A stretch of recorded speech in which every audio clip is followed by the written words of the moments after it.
Quando tu plantas uma bananeira, ela nunca dá maçã.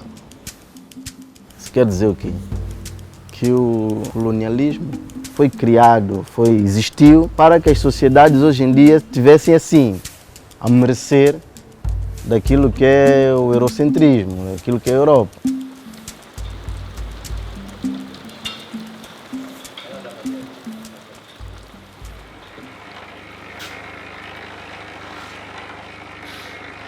As pessoas chegam às roças, por exemplo, e sentem-se mal porque sabem que foi aí onde uma grande parte da população serviçal sofreu bastante. Eu creio que esta marca fica, essa marca do castigo, essa marca dos maus tratos. Há muita gente que não ultrapassou o trauma. Muita gente que ainda não ultrapassou este trauma. Sobretudo, se conversar com as pessoas de lá, muitas delas não querem falar sobre isso. Preferem esquecer. Nasci e cresci numa roça, nasci na roça Dona Augusta, a 13 km desta, onde nós estamos neste momento, a roça São João. Eu era miúdo, jovem, mas deu para perceber uma série de coisas, depois histórias que o meu pai conta, porque pessoas que foram mortas nas roças, pessoas que foram espancadas no terreiro das roças, à frente de centenas e centenas de trabalhadores. As pessoas estavam reféns da ração e tudo aquilo que o patrão dava, não podia ter nada. As pessoas eram praticamente pequenas peças de uma grande máquina, de uma grande engrenagem, eu digo de uma fábrica ao céu aberto, que funcionavam e por secções. E a partir das 6h30, 7 da tarde, da noite, já não podiam falar.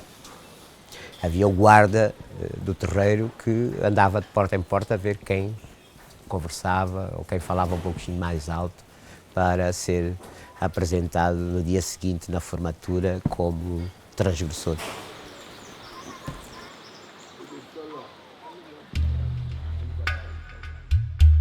As pessoas eram chamadas à formatura dos terreiros das roças a serem contadas.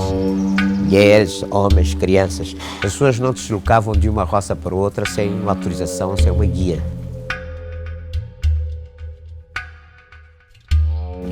Na roça era uma relação de violência no trabalho, quer dizer, toda a população que trabalhava nas roças, portanto, a partir do momento em que ia para as roças, perdia todos os direitos. Era mais uma besta de trabalho. O contrato veio suavizar um pouco esta relação entre os serviçais e os donos da roça. Não é? Até podemos ver, portanto, os escravos, os serviçais, portanto, as pessoas que só vinham para servir. Portanto, havia um mundo com regras muito bem definidas, não é? Em que de um lado estavam aqueles que deviam trabalhar e produzir e do outro lado estava quem mandava e quem cuidava que tudo funcionasse à maneira dos seus desejos.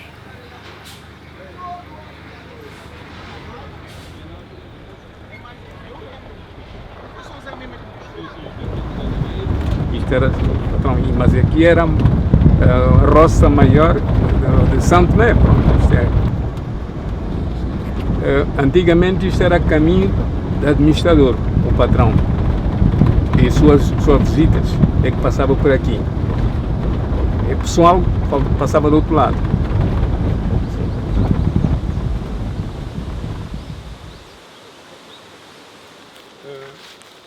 Quando se lhes pergunta como foi a vossa vida na altura, a primeira coisa que falam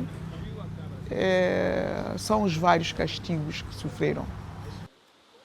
Corporais, humilhação sexual, a utilização do corpo delas pelo patrão. Há vários relatos desses entre as trabalhadoras rurais. Eu conheço uma cabo-verdiana, por exemplo, que contou que o filho dela foi morto na presença dela porque era o patrão queria, ela como resolveu ficar com o seu Patrício, como ela diz, assassinou o filho que ela pariu do do seu compatriota. Que de facto essa ilha vivia desta dinâmica de trabalho serviçal e das roças. Mas as várias legislações, as várias intervenções de humanistas, o regime perdurou. A verdade é que perdurou até 1974. Eu também tiro uma. Encher mel. De Santo Tomé amarga. Torna-se clichê que todo mundo bate na cena de preto, branco. Escravo foi preto, branco mandou no preto. Esse clichê para mim não existe. Eu não penso assim. O mundo hoje em dia não pensa assim. Querias o quê? Que eu disse assim, teu avô escravizou minha família. E já agora tu tens que gravar retaliações. Gostarias? Gostarias? Não. E é por isso que eu nem sequer penso na escravatura. Eu acho que não houve. Juro-te. Dizer a esse povo, tu foste escravo, não vai ajudar o meu país, que eu adoro, a crescer. Eu sou a primeira pessoa a apagar na mente do meu povo que eles foram escravos. Eu sou a primeira pessoa a dizer-lhes assim, esquece essa merda, anda para frente. A primeira pessoa. Sabes porquê? Porque eu amo esse país. E estar a remontar a merda da escravatura não nos leva a nada.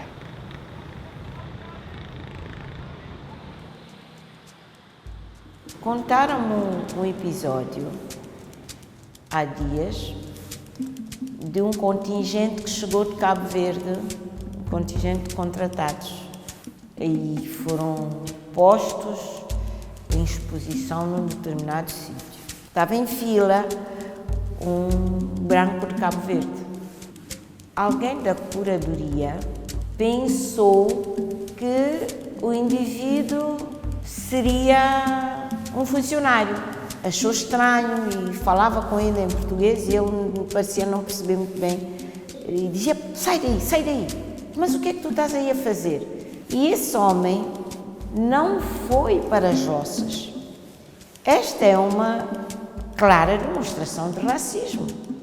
Quer dizer, uma pessoa branca, provavelmente de olhos claros,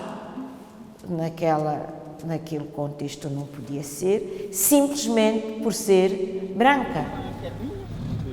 Era muito difícil que os serviçais saíssem para fora do ferrolho das roças. E este encerramento, enclausuramento dos serviçais criava um mito à volta da sua inferioridade. E nós vamos assistir que essa população seja marginalizada pela população local, negra também, mas que não tinham os mesmos parâmetros de vida.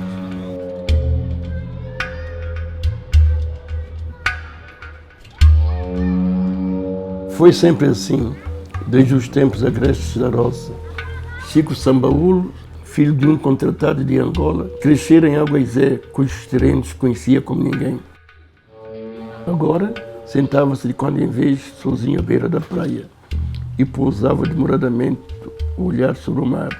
Era, sobretudo, nessas ocasiões que se lembrava de Licínia, filha do conceituado enfermeiro Firmino Costa, uma personagem inacessível e distante, sobretudo em relação aos contratados e descendentes, que em absoluto desprezava. De uma coisa, porém, tinha certeza, desde miúdo que se sentia atraído por ela, não obstante um muro de distância que os separava. Da Universidade de Lisboa pediram-me que escrevesse um conto para uma antologia que ia sair. Então lembrei-me do preconceito, em que as relações amorosas entre uma filha da terra e um filho de contratado era uma coisa impensável. E eu pus isso em confronto no conto, no preconceito. Por quê? Porque os contratados trabalhavam nas roças de cacau sob um estatuto que era quase que um disfarce da escravatura. A questão da dominação é uma questão muito interessante, não é? Como o dominado, como o colonizado, internaliza a dominação e internaliza toda a ideologia da dominação. O forro achava que ele era superior aos outros. Porque porque o discurso do colonialismo também é o discurso de que os santomenses e os cabo-verdianos, por serem de origem colonial, por serem sociedades de origem colonial, eram os africanos diferentes. A partir de 1520, houve muitas calças régias que alforreavam mulatos, filhos dos donos dos engenhos. E esses mulatos eram os primeiros santomenses. Daí, os forros se chamarem forros, porque os forros, aqueles que ficaram, eram os escravos alforreados, eram os escravos forros. É claro que se me disser que se eu fui escrava, eu não fui escrava, mas a minha bisavó foi escrava, não é? A minha trisavó foi com certeza escrava.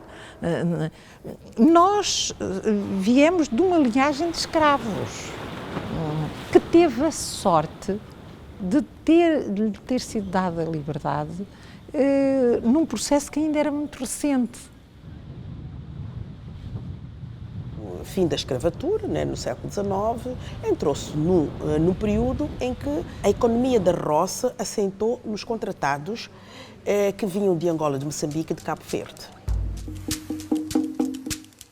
Passou a haver não um grupo de negros e brancos, não é? Portanto, um grupo de metropolitanos e naturais, mas um grupo de metropolitanos, de naturais, e outro grupo que estaria na base da pirâmide, que eram os contratados. E no grupo dos contratados havia diferenças, porque havia os indígenas, aqueles que eram resgados e vinham porque não pagaram o imposto da palhota, os moçambicanos e os angolanos, não é?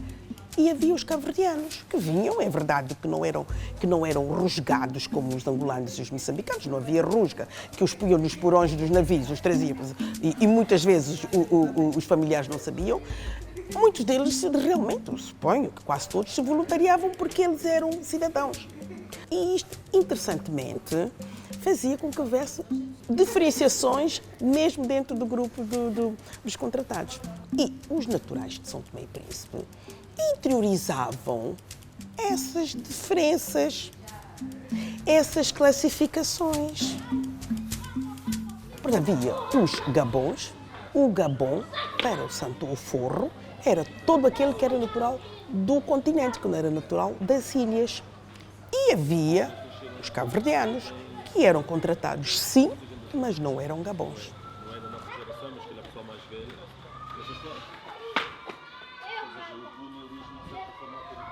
E nós, os forros, olhávamos as roças como um mundo à parte. Era um mundo onde havia negros que eram escravos e que nós não éramos escravos. E é natural que, tendo sido alforreados, sabendo que havia uma população de escravos subjugada,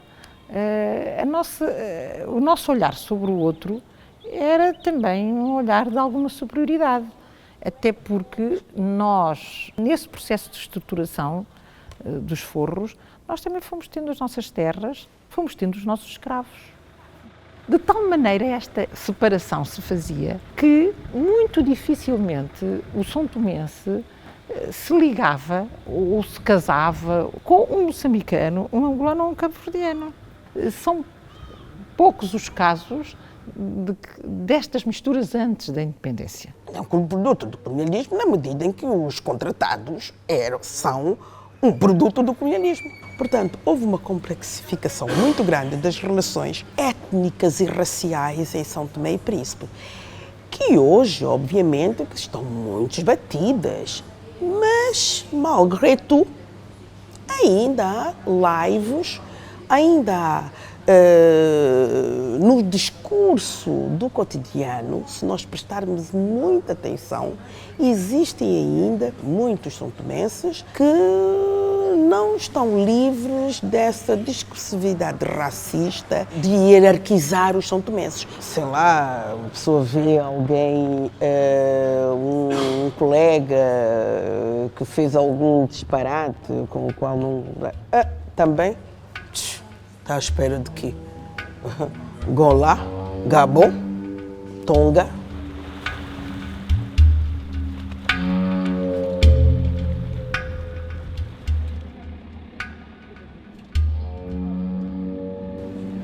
esta recusa do São Tomense de trabalhar nas roças, não é que vai dar origem a 1953, ao massacre de Batepá. Foram vários locais, na Trindade, por exemplo, e depois havia uma espécie de lugar de concentração, que era a praia de Fernão Dias, para onde eram enviadas pessoas que de facto se rebelavam contra o regime. Essa espécie de campo de concentração, que não é campo de concentração, foi o local de facto onde houve várias pessoas que morreram por causa dos vários castigos que elas recebiam. Uma delas, a mais terrível, era esvaziar o mar. As pessoas eram obrigadas a esvaziar o mar, né? Carregar água do mar de um lado, despejar no outro, ir. E de facto é uma situação assim muito complicada aqui nas ilhas e que vai culminar na entrada da PIDE DGS neste ano. A PIDE entra em São Tomé em maio de 1953, face aos tumultos que houve nessa altura.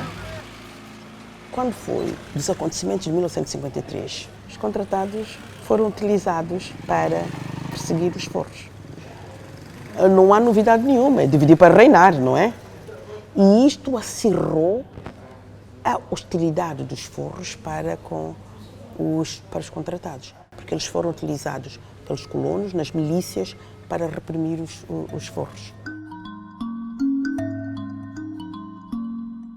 Toda a minha vida ouvia-te falar de São Tomé. Acaba a faculdade e o meu pai diz: está na hora, podes ir. Vim, o meu pai mandou-me diretamente para o Príncipe, porque o meu pai não é de São Tomé, é do Príncipe. Ele queria fazer muita questão que o meu primeiro contacto com a África era mesmo o sítio onde ele nasceu, a casa da mãe dele, minha avó, e adorei. É o que me fez ficar em São Tomé e Príncipe. Minha mãe não me falava muito sobre essa altura. O meu pai falou-me mais. Nunca me vou esquecer que houve uma passagem de ano. A minha primeira passagem de ano cá foi aqui, na Praia PM. E o meu pai disse: olha, estás na Praia PM. Olha, ao lado da Praia PM havia uma piscina muito grande, que era o Clube Náutico, que era a maior piscina aqui de água salgada em São Tomé.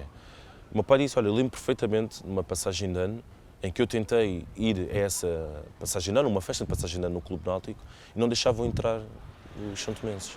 Os santomenses, os pretos, não deixavam entrar. Epá, por isso, para mim, acaba por ser... Pá, eu estou exatamente no mesmo sítio onde há uns anos atrás não deixava o meu pai entrar. Isto é pesado. Eu estar a sentir o local e pensar... Para mim é quase um privilégio. Eu agora vou à praia ou vou a qualquer outro sítio que eu sei que os meus pais não tiveram a oportunidade de entrar ou não tiveram a oportunidade de usufruir como eles ou gostariam de ter usufruído, e agora eu digo: não, agora eu vou gozar isto por eles. Agora mando fotografias, faço uma foto e digo: olha, pai, estão a ver? Agora eu posso estar aqui.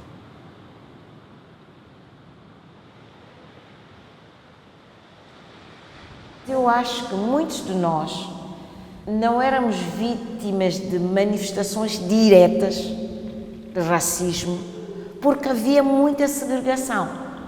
Dou um exemplo: este bairro onde nos encontramos, nós não conseguíamos passar por cá.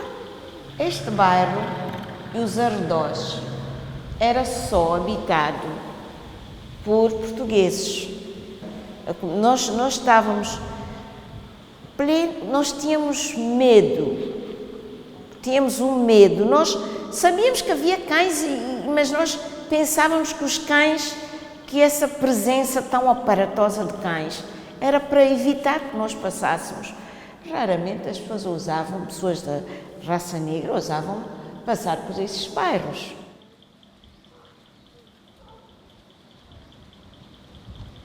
O fundamento do colonialismo era o racismo. A linha de fratura era a raça. Nós éramos a raça inferior, que precisava de ser civilizada. A violência era constante, era permanente. Veja, por exemplo, nós que éramos privilegiados e que podíamos frequentar o liceu, veja, só os conteúdos daquilo que nós aprendíamos, éramos forçados a aprender. Isso era violento. Eu, por exemplo, passei toda a minha vida, não sabia o que é isso de haver 4 estações no país, nem não tinha noção do que, a não ser dos filmes, comboios e tudo, mas eu tinha que saber as linhas férreas todas de Portugal, onde é que nascia o Rio Minho, nasce no Montes Cantábricos, que são no centro de Espanha, passa por Melgaço, Monção, Valência, toda essa coisa nós tínhamos. Veja só, os nossos professores mandavam-nos fazer redação sobre os frutos. E os frutos que nós conhecíamos eram manga, cajamanga, mamão, abacate, jaca, ainda por cima muito bom, janona, sabe-sabe. Aqui há uma grande variedade de frutos. Mas nós, se puséssemos esses frutos, as pessoas riscavam. Tínhamos que pôr uvas, maçãs, uva, maçã, pera, coisas que nós nunca tínhamos visto.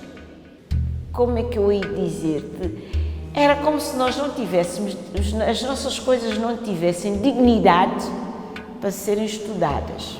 E nós crescemos assim. Depois, na administração, os portugueses que viessem era para mandar nos africanos. E era natural, porque era colonialismo português sobre os africanos. E na administração pública isso era bem notório. Quem estava no gás de eram portugueses. Havia um outro negro, mas que tinha, certamente teria uma qualidade muito grande para atingir o topo da administração. Era muito difícil. Mas havia? Aqui em Santo não havia.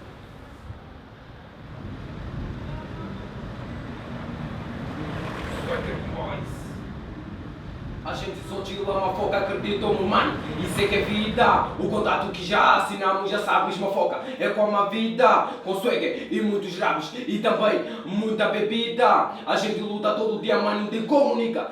Quando tu plantas uma bananeira, ela nunca dá maçã. Isso quer dizer o quê?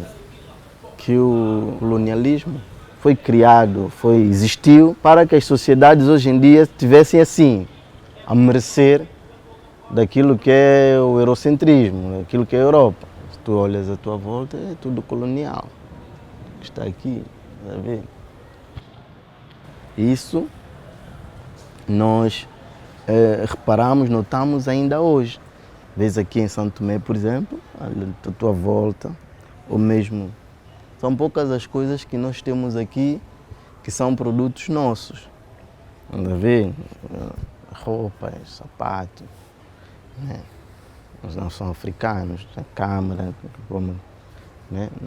Se não forem essas tábuas que nós tivemos que tirar das nossas árvores, tudo que está aqui, mesmo a tinta que o senhor está a pintar o quadro, não somos nós que fabricamos. Durante os 500 anos que eles cá tiveram a implementar tudo o que é europeu, a religião, os costumes, muitas coisas, aqui não nos ajudou, se calhar, a preparar para uma independência total, que fazemos hoje 40 anos. Nós não vivemos numa independência total, como eu acabei de dar exemplo, nós dependemos muito. Nós só temos uma independência, se calhar, política. O conceito tem a ver fundamentalmente com o reaproveitamento de resíduos sólidos. Naquele trabalho ali é jaula do pensamento. Por incrível que pareça, parece que ainda estamos no tempo da outra senhora e nós ficamos quase que reféns de um pensamento que é muito formatado, que é muito quadrado. Fundamentalmente, o que me lembro de ouvir os meus pais, os vizinhos e as pessoas mais próximas dizerem, é que naquele tempo havia dinheiro, com pouco dinheiro se podia comprar muitas coisas na loja. Havia essa espécie de saudosismo da maneira como eram tratados, apesar de alguma agressividade do outro lado, mas por outro lado que havia coisas e que agora...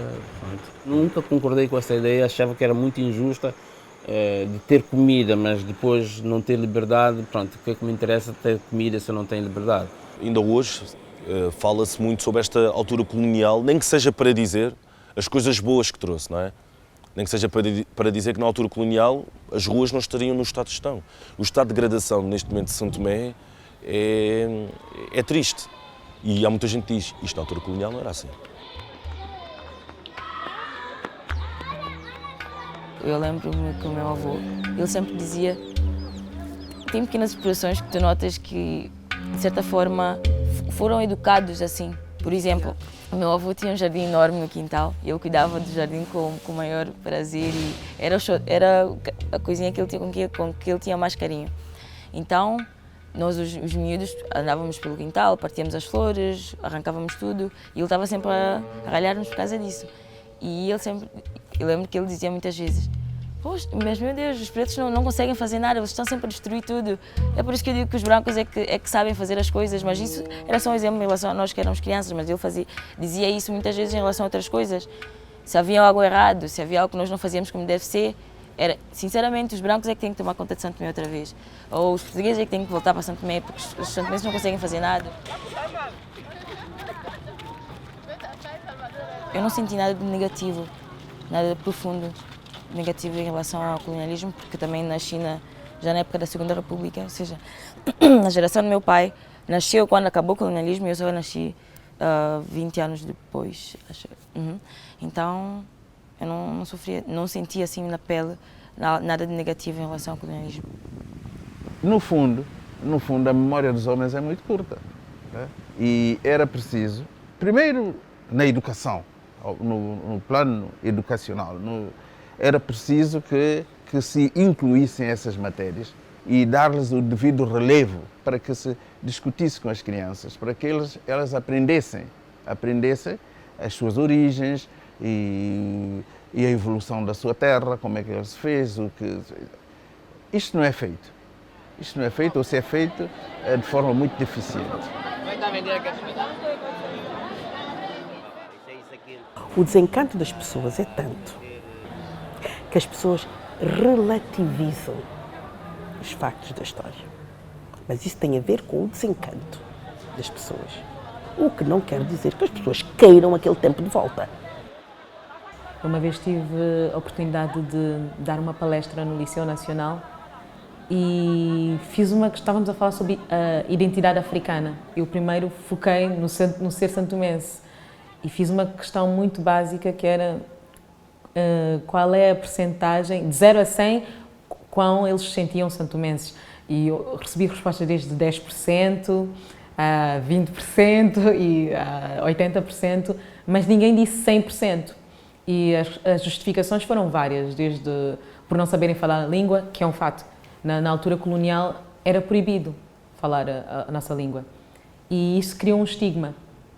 E até hoje, ao contrário, por exemplo, de Cabo Verde, que eles falam crioulo em todo o lado e têm imenso orgulho, até hoje nós, os santomenses, ainda temos vergonha de falar a nossa língua e, por mais triste que seja, muitos de nós não sabemos, incluindo eu. Muita minha cultura foi apagada. Porque eu não sei, eu sinto que nós não somos tão africanos como os africanos da África continental. Sei lá, eles são muito mais... a cultura deles é muito mais viva, muito mais evidente. Para mim, a minha cultura é algo...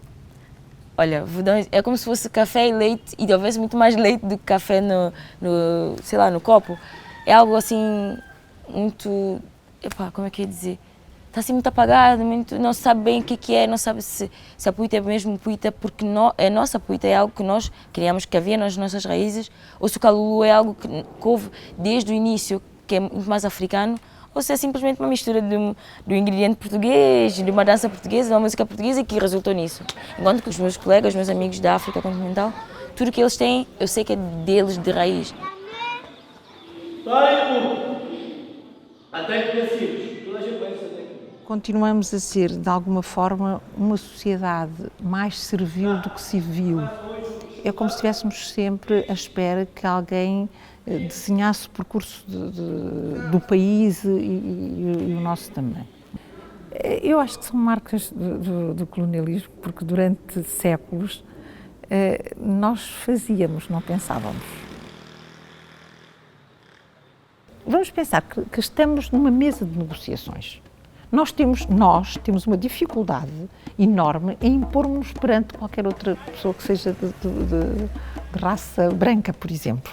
ainda vemos no indivíduo de raça branca um indivíduo que tem formas de se impor a nós que não conseguimos evitar, não é? E isto é porque ainda continuamos com estes resquícios da colonização entranhados na nossa cabeça. É um país demasiado jovem, não é? É um país em que as memórias do colonialismo não estão presentes. Isso é bom e é mau. É bom porque, na verdade, é um país que está para frente, não é? Escolhe para frente. É mau porque é um país que assimila valores que são valores coloniais, mas que não tem consciência que são valores coloniais.